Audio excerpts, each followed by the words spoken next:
Assalamualaikum warahmatullahi wabarakatuh. Nama saya Muhammad Akmal Alapsi dari kelas B D3 Perpajakan. Saya akan mempresentasikan di mata kuliah aspek hukum dalam pajak dengan membawakan materi penyanderaan pajak. Baru kali ini saya tahu bahwa ada yang namanya penyanderaan pajak. Nah, apa itu penyanderaan pajak? Penyanderaan pajak atau biasa disebut dengan gijzeling adalah penyitaan atas badan orang yang berutang pajak. Tindakan ini merupakan salah satu penyitaan, tetapi bukan langsung atas kekayaan, melainkan secara tidak langsung, yaitu diri orang yang berutang pajak.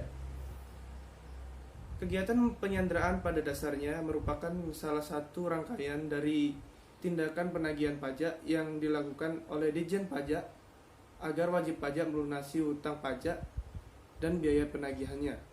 Jadi di sini Ditjen Pajak ini bukan menyita barang-barang kita atau rumah-rumah kita atau harta kekayaan kita, melainkan kita ini dihukum, entah itu dihukum penjara atau dihukum tidak boleh keluar dari luar kota atau gimana, saya belum paham. Yang pastinya dia ini membuat kita jera agar kita membayar pajak secara on time atau secara tepat waktu.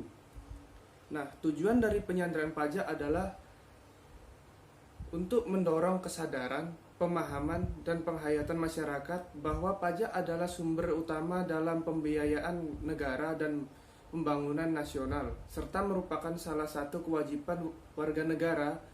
Dengan kata lain adalah penyanderaan pajak atau gijzeling diharap mampu menyadarkan masyarakat untuk berperan aktif dalam melaksanakan sendiri kewajiban perpajakannya.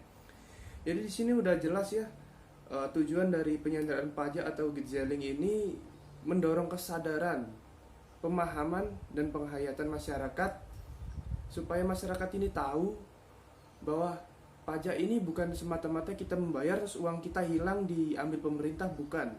Tapi pajak ini sebenarnya penting karena pajak ini kita setor ke pemerintah uang, dan pada lain waktu akan dikembalikan dengan bentuk lain ke kita, misalnya kayak pembuatan jalan, pembuatan jembatan kayak gitu, bantuan-bantuan seperti itu.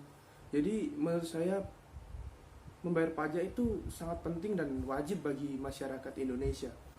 Ternyata ada kebijakan baru tentang gijzeling atau penyanderaan pajak. Pada awal tahun 2018, Ditjen Pajak menerbitkan Peraturan Direktur Jenderal Dirjen Pajak Nomor 3/PJ/2018 tentang perubahan keputusan Direktur Pajak Nomor KEP 218/PJ/2004 tentang petunjuk pelaksanaan penyanderaan dan pemberian rehabilitasi nama baik penanggung pajak yang disandra. Peraturan tersebut memuat tentang kriteria, adapun kriteria yang dimaksud adalah yang pertama, utang pajak dan biaya pajak telah dibayar lunas yang dibuktikan dengan fotokopi pembuktian pembayaran atau pelunasan utang pajak dan biaya penagihan pajak yang telah didapatkan validasi berupa nomor transaksi penerimaan negara. Yang kedua, jangka waktu yang tertera pada surat penyanderaan telah habis. Yang ketiga, berdasarkan keputusan pengadilan yang telah mempunyai kekuatan hukum tetap yang dibuktikan dengan salinan keputusan pengadilan yang dimiliki kekuatan hukum tetap dan delegasi oleh pengadilan bersangkutan. Yang keempat, berdasarkan pertimbangan tertentu Menteri Keuangan. Jadi di sini kayak kalau kita sudah mempunyai kebijakan-kebijakan kayak gini, ya bisa dikatakan lunas atau bisa kita dihukum, mungkin rehabilitasi atau di penjara. Saya belum paham tentang itu. Yang pastinya pasti ada efek samping tentang kita telat membayar pajak dan sudah dikasih peringatan tapi tetap kita membandel tidak membayar pajak. Ya, menurut saya sih mending bayar pajak secara on time atau tepat waktu, karena